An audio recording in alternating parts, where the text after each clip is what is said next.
अस्सलाम वालेकुम दोस्तों, मैं हूं माजिद मलिक और डिस्कवर द वर्ल्ड में आप सबको खुश आमदीद। प्यारे दोस्तों, कुरान और जदीद साइंस या इस्लाम और साइंस, दरअसल इस्लाम और जदीद साइंस की आपस में वाबस्तगी, रब्त और मुआफकियत को कहा जाता है। और मुसलमानों का यह दावा है कि इस्लाम और जदीद साइंस में मुकम्मल हम आंगी पाई जाती है। यही वजह है कि कुरान मजीद में 1000 से ज्यादा आयात साइंस के मुतालिक गुफ्तगू करती हैं, और ये वो आयात हैं जो आज से 1400 साल पहले नाजिल की गई थी, लेकिन आज की जदीद साइंस इन्हें तस्लीम करने पर मजबूर है। आज की ज़ेरे नजर वीडियो में हम कुरान की बयान करदा निशानियों और आज की जदीद साइंस के मुतालिक बात करेंगे और आपको बताएंगे कि कैसे गोरे साइंसदान इस्लाम के आगे सर झुकाने पर मजबूर हो रहे हैं, और वो कौन सी 2 आयात थी जिनकी वजह से आइंस्टाइन पागल हो गया था। नाज़रीन ग्रामी, इस बात में कोई शक नहीं कि कुरान साइंस की किताब नहीं है, बल्कि ये निशानियों यानी आयात की किताब है।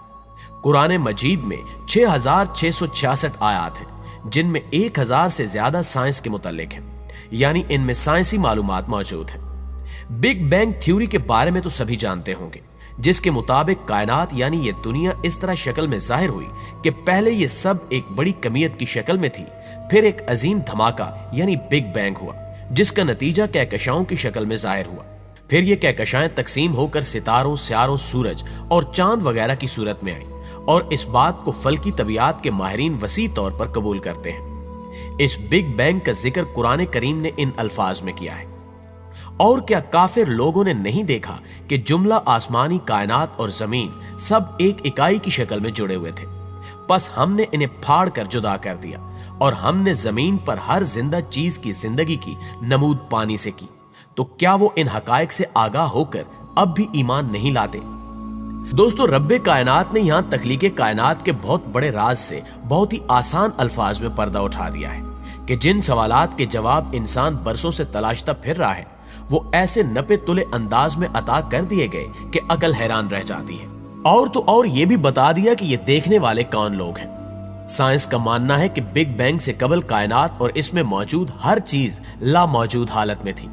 साइंसी जुबान में इसे सिफर हुज्जम और लामहदूद कसाफत के तौर पर बयान किया जाता है। इस सिफर हुज्जम से एक धमाका हुआ, और इस धमाके के पहले सेकंड के 1,00,000वें हिस्से में कायनात बेशुमार अंदाज में फैल गई, और इस धमाके के नतीजे में मादा तवानाई और वक्त आजाद हुआ। कश्य सकल वजूद में आई, और मादा धमाके के नतीजे में मुंतशिर होता हुआ मरकज से दूर होता गया, और इस मादे के बड़े बड़े टुकड़ों के गिरोह कहकशाओं की सूरत इख्तियार कर गए। बिग बैंग के वक्त का तखमीना तकरीबन 11 से 20 अरब बरस कबल का वक्त लगाया जाता है, जबकि मोहतात अंदाजों के मुताबिक बिग बैंग का ज़हूर आज से 14 अरब बरस कबल हुआ था। ये बड़े टुकड़े बुनियादी तौर पर हाइड्रोजन के बने गैसी मरगोले थे, जो धमाके के मकाम से दूरी की जानिब सफर के लिए पूरी कुव्वत से जलने लगी।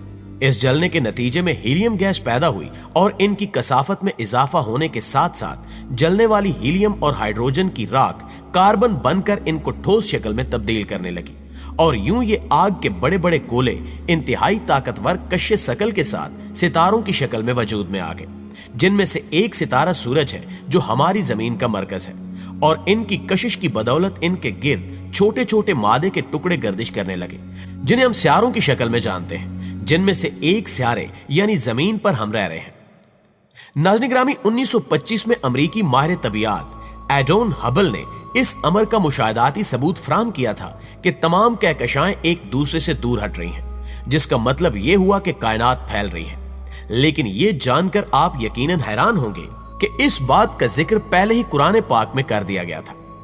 कुरान पाक में कायनात की फितरत और खासियत के हवाले से क्या इरशाद होता है, और आसमानी कायनात को हमने बड़ी कुव्वत के जरिए बनाया, और यकीनन हम इस कायनात को वुसअत और फैलाव देते जा रहे हैं। दोस्तों, ये आयात पढ़कर आपको हैरत तो हुई होगी कि एक किताब जो आज से तकरीबन 1400 साल पहले अरब के रेगिस्तानों में नाजिल हुई, अपने अंदर इस कदर साइंसी हकीकत लिए हुए है कि इसमें साइंस के मुतालिक हर एक बात दर्ज है जो आज सच साबित हो रही है। नाज़रीन ग्रामी, अब हम आपको कुरान पाक का एक और ऐसा साइंसी करिश्मा बताते हैं जिसने एक गैर मुस्लिम को मुसलमान कर दिया था।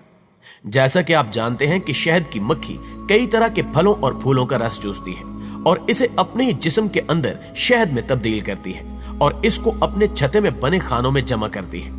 लेकिन इंसान को पहले यह मालूम नहीं था कि शहद असल में शहद की मक्खी के पेट से निकलता है। मगर ये हकीकत कुरान पाक ने 1400 साल पहले कुरान में बयान कर दी थी, जिसका तर्जमा कुछ यूं है कि इस मक्खी के पेट के अंदर से रंग बरंग का एक शरबत निकलता है जिसमें शिफा है लोगों के लिए। इसके अलावा साइंस ने हाल ही में इस बात का पता लगाया है कि शहद में जख्म को ठीक करने की शिफा बख्श खसूसियात पाई जाती हैं और ये नर्म मरहम जैसी जरासीम कुछ दवा का काम भी करता है। दूसरी जंग अजीम में रूसियों ने भी अपने जख्मी फौजियों के जख्म ढांपने के लिए शहद का इस्तेमाल किया था। कैरोल नामी एक मसीह राहबा नन ने बरतानवी शिफाखानों में सीने और अल्जाइमर नाम की बीमारियों में मुब्तला इन नाकाबिले इलाज मरीजों का इलाज परपोलस नामी मादे से किया। इसके साथ साथ शहद में विटामिन के फ्रिक्टोज जख्म को ठीक करने की ताकत और जख्म को फफूंदी नहीं लगने देता, जख्म के निशान खत्म करता है और इसके अलावा बहुत कुछ। लेकिन कुरान में शहद की इस तश्कील और खसूसियात के बारे में जो इल्म दिया गया है उसे इंसान ने नज़ूले कुरान के सदियों बाद अपने तजुर्बे और मुशाहदे से दरियाफ्त किया है। दोस्तों, पहले यह समझा जाता था कि दर्द को महसूस करना सिर्फ और सिर्फ दिमाग पर मुनहसर है, मगर साइंस ने जब तरक्की की और इस पर दरियाफ्त की तो मालूम हुआ कि जिल्द में दर्द को महसूस करने वाले आख़ज़े होते हैं। अगर ये खुलियात ना हो तो इंसान दर्द को महसूस करने के काबिल नहीं रहता। लेकिन अल्लाह ताला ने कुरान पाक में बहुत वाज़े अल्फाज में दर्द के आग़ज़ों की मौजूदगी के बारे में बयान फरमा दिया था कि जिन लोगों ने हमारी आयात मानने से इनकार कर दिया है उन्हें बिल यकीन हम आग में झोंकेंगे और जब उसके बदन की खाल गल जाएगी तो उसकी जगह दूसरी खाल पैदा कर देंगे ताकि वो खूब अजाब का मजा चखे। अल्लाह बड़ी कुदरत रखता है और अपने फैसलों को अमल में लाने की हिकमत को खूब जानता है। नाज़रीन ग्रामी, इन सब कुरानी मौजूदात के बाद भी अगर कोई कहे कि मजहब साइंस के बगैर कुछ नहीं तो यकीनन वो पागल ही होगा। जैसा कि आइंस्टाइन ने कहा था कि साइंस मजहब के बगैर लंगड़ी है और मजहब साइंस के बगैर अंधा है। अल्लाह ने ऐसी सोच रखने वालों के लिए ही सूरह बकरा की आयत नंबर 23 और 24 में इरशाद फरमाया था, अगर तुम इस कलाम के बारे में शक में मुब्तला हो जो हमने अपने बरगजीदा बंदे पर नाजिल किया है तो इस जैसी कोई एक सूरत ही बना लो और इस काम के लिए बेशक अल्लाह के सिवा अपने सब हिमायतियों को बुला लो अगर तुम अपने शक और इनकार में सच्चे हो। फिर अगर तुम ऐसा न कर सको और हरगिज न कर सकोगे तो उस आग से बचो जिसका ईंधन आदमी और पत्थर है जो काफरों के लिए तैयार की गई है। दोस्तों, ये आयत उस वक्त नाजिल की गई थी जब लोगों को अरबी जुबान पर बड़ा नाज था, लिहाजा अल्लाह ने इनको चैलेंज दिया कि तुम कुरान पाक से मिलती जुलती कोई सूरा पेश करो। लेकिन अल्लाह के चैलेंज के बदले कोई भी इंसान कुरान जैसे अल्फाज पेश नहीं कर सका और ना ही कभी कर सकेगा। और यही सूरतुल बकरा की 2 आयत थी जो आइंस्टाइन के कौल को झूठा साबित करती हैं। प्यारे साथियों, इसके अलावा भी कुरान पाक की बहुत सारी आयतें साइंस पर बात करती हैं, मगर इन सब को बयान करने से वीडियो बहुत तवील हो जाएगी। लेकिन इन तमाम बातों के बाद इस बात में कोई शक नहीं रह जाता कि साइंस ने जितनी भी तरक्की की है इसका कुरान ने 1400 साल पहले बता दिया था और आगे साइंस जो भी तरक्की करेगी बेशक इसका भी कुरान में बता दिया गया है। बस हमको इस पर गौर करने की जरूरत है कि यह कुरान हमारे लिए ही नाजिल किया गया है।